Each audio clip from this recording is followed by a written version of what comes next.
નમસ્કાર વાલા વિદ્યાર્થી મિત્રો, કેપી કોચિંગમાં આપ સૌનું હાર્દિક સ્વાગત છે. વિદ્યાર્થી મિત્રો, આપણે જોઈ રહ્યા છીએ ધોરણ 5 વિષય ગણિત ગમત, જેનું પ્રકરણ 13 છે ગુણાકાર અને ભાગાકારની રીતો.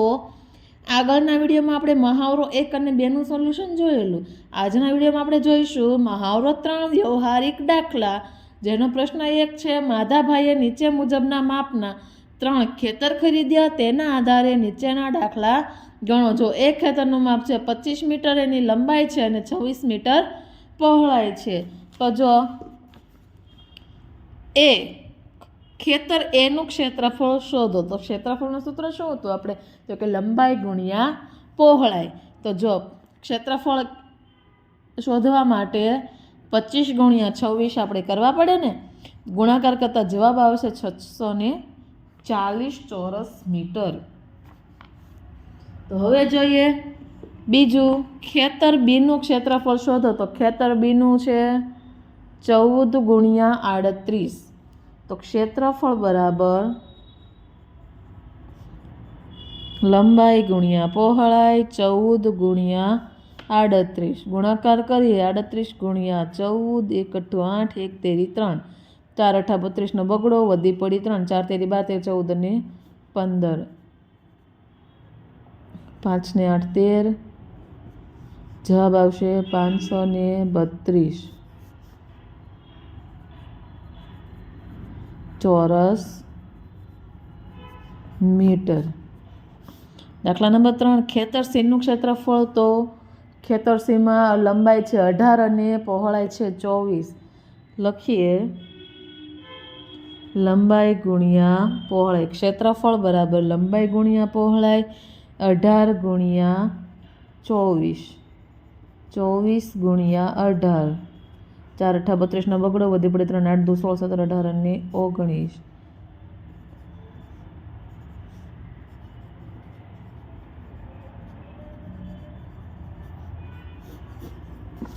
દાખલા નંબર 4, ખેતર એ રૂપિયા 105 ચોરસ મીટરના ભાવે ખરીદતા કેટલી રકમ ચૂકવવી પડે? તો 1 ચોરસ મીટરના છે 640.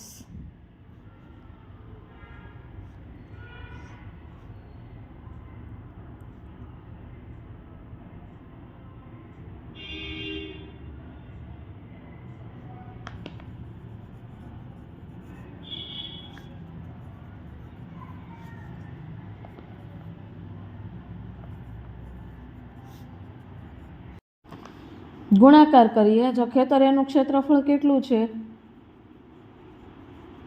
640 ચોરસ મીટર, એને 105 ચોરસ મીટર લેખે ખરીદતા 640 ગુણ્યા 105, 100, 144, 166. શૂન્યનું તો શૂન્ય જ આવશે. પાછળનું જોઈએ 500, 4 5 20, ક્વેરી આવશે 2 ની, 6 5 30, 30 પ્લસ 32, 0 0 4 3 7 6. તો આપણે લખીએ તો 67,200 રકમ ચૂકવવી પડે. 5, ખેતર બીનું ક્ષેત્રફળ બરાબર, જો 532 ચોરસ મીટર આવેલું ને આપણે ચોરસ મીટર, તો 125 ચોરસ મીટર લેખે ખરીદતા 532 ગુણ્યા 125, 0 0 2 3 5, 0 2 2 4, 2 તેરી 6, 2 પંચા 10, 5 2 10 નું શૂન્ય, વધી 1 3 5 15 ને 1 16 નો છગડો, વધી 5 25 ને 1 26, 6 6 12 13 14 ને 15 નો પાંચડો, વધી 1 6 6. તો 66,500 રકમ ચૂકવવી પડે. દાખલા નંબર 6, ખેતર સી બરાબર આપણે ક્ષેત્રફળ કેટલું આવેલું 432 ખેતર સી બરાબર 432 ચોમીટર, તેને 135 ચોમીટર લેખે ખરીદતા ગુણાકાર 432 ગુણ્યા 135 0 0 5 3 4 0 3 5 15 પાંચડો વધી 3 3 9 1 10 0 વધી 3 7 ચોક 12 ને 1 13 55 25 નો પાંચડો વધી 2 5 3 15 16 17 નો સાતડો વધી 1 4 5 20 ને 1 26 સરવાળો કરીએ તો 5 7 ને 5 12 નો બગડો વધી 1 6 6 12 ને બગડો વધી 3 6 ને 7 ને 8 ને 9 4 ને 1 5 તો લખીએ તો 59,225 રકમ ચૂકવવી પડે. 7 ત્રણેય ખેતરને ખરીદવા માટે માધા કાકાએ કેટલી રકમ ચૂકવવી પડે? તો આપણે લખીએ 66,200 ખેતર એ, 67,200 66,500 ખેતર બી અને 59,225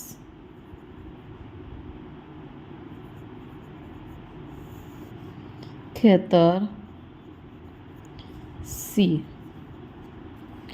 સરવાળો કરીએ 5 2 5 ને 2 7 ને 2 9 6 6 12 13 13 ને 9 14 15 16 17 18 19 20 21 ને 22 નો બગડો વધી 1 6 2 12 6 તેરી 18 થશે. 5 ને 1 6 6 6 3 વખત કરતા 18 1,82,925 રૂપિયા. તો લખીએ તો ત્રણેય ખેતર ખરીદવા માટે માધા કાકાએ 1,82,925 રકમ ચૂકવવી પડે. પ્રશ્ન 2 નીચે આપેલા કોષ્ટકમાં જુદા જુદા જિલ્લાના ખેત મજૂરોને દરરોજનો જુદો જુદો પગાર ચૂકવવામાં આવે છે. જેના આધારે નીચેના દાખલા ગણો. જિલ્લાનું નામ છે અને દરરોજનો પગાર છે. પહેલું, કયા જિલ્લામાં ખેત મજૂરોને સૌથી વધુ મજૂરી આપવામાં આવે છે? તો જો તમે કોષ્ટકમાં સુરત આવશે, આપણે લખીએ સુરત. કયા જિલ્લામાં ખેત મજૂરોને સૌથી ઓછી મજૂરી? તો કે ગોધરા. દાખલા નંબર 3 અનિલભાઈ રાજકોટમાં ખેત મજૂર તરીકે 7 દિવસ કામ કરે છે, તો તેમને કેટલી રકમ મળશે? તો એક દિવસના 185 રૂપિયા રાજકોટના. તો 7 દિવસમાં કેટલા રૂપિયા? ક્રોસ ગુણાકાર 185 ગુણ્યા 7 7 5 35 નો પાંચડો વધી 3 7 8 56 7 8 59 નો નવડો વધી 5 7 1 7 ને 5 12 1,295 અથવા તો 1295. તો તેમને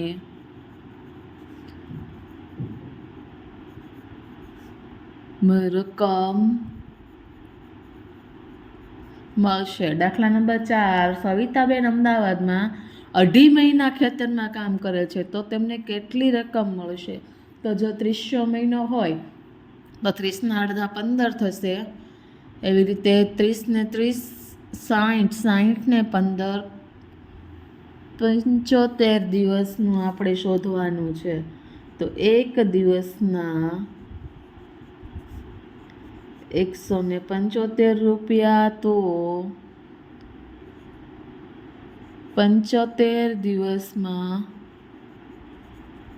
કેટલા? 175 ગુણ્યા 75 0 7 5 35 ના પાંચડો વધી 3 27 49 49 ને 3 52 52 નો બગડો વધી 5 7 1 7 ને 5 12 25 25 નો પાંચડો વધી 2 5 7 35 36 ને 37 નો સાતડો વધી 2 5 1 5 ને 2 7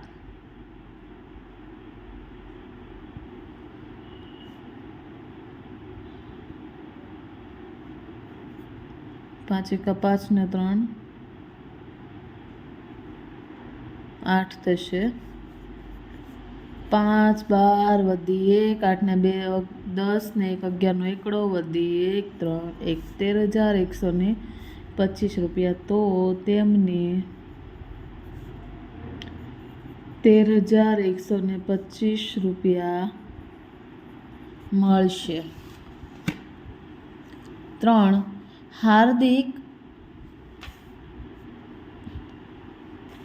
હાર્દિક એક પોઈઝન સ્ટોરમાં કામ કરે છે. તેણે માલિક પાસેથી ઉપાડ પેટે 15,000 રૂપિયા લીધા.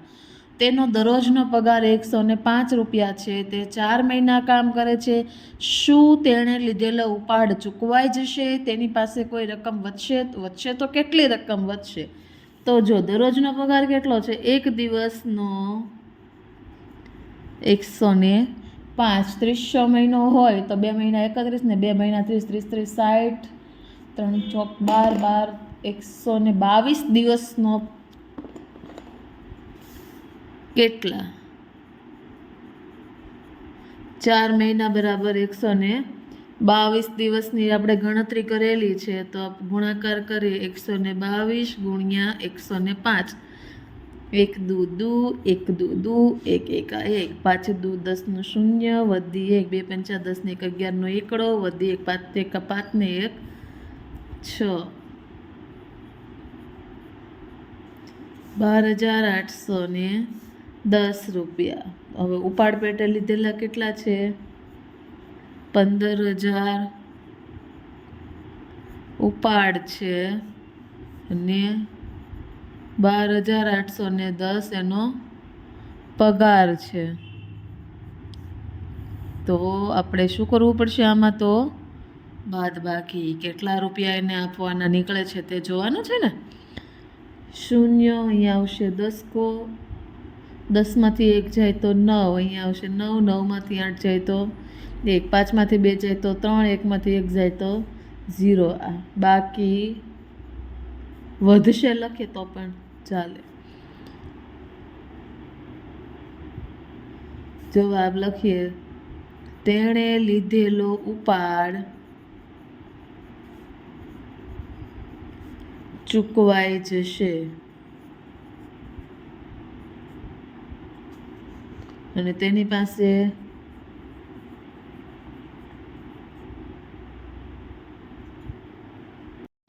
દાખલા નંબર 4.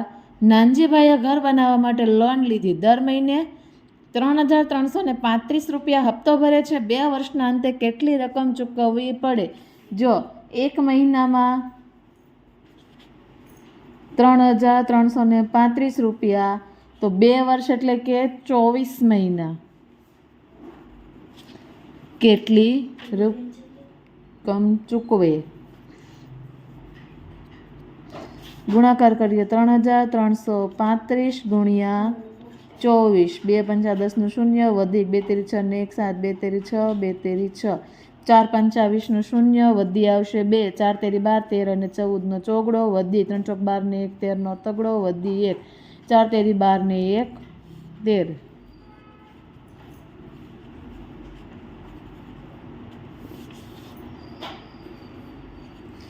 તો 2 વર્ષના અંતે તેમણે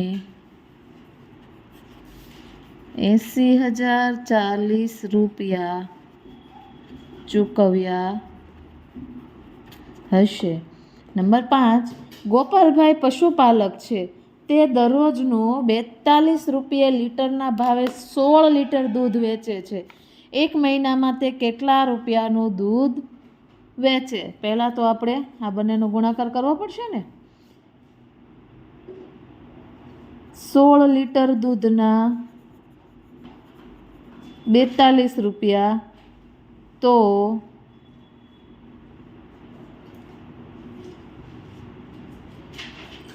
1 લીટરના 42 રૂપિયા, તો 16 લીટરના કેટલા?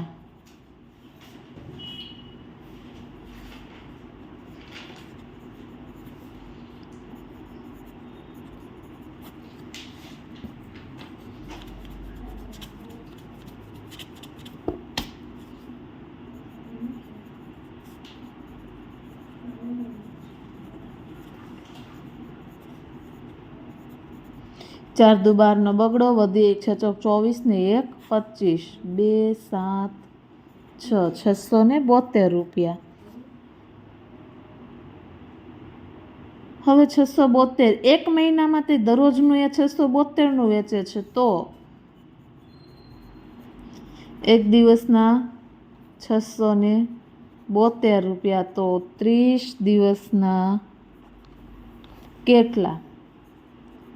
672 ગુણ્યા 30, 3 દુ 6, 3 7 21 ને 1 વધી 2, 3 6 18 19 ને 20, 20,100 રૂપિયાનું 160 રૂપિયાનું દૂધ વેચે.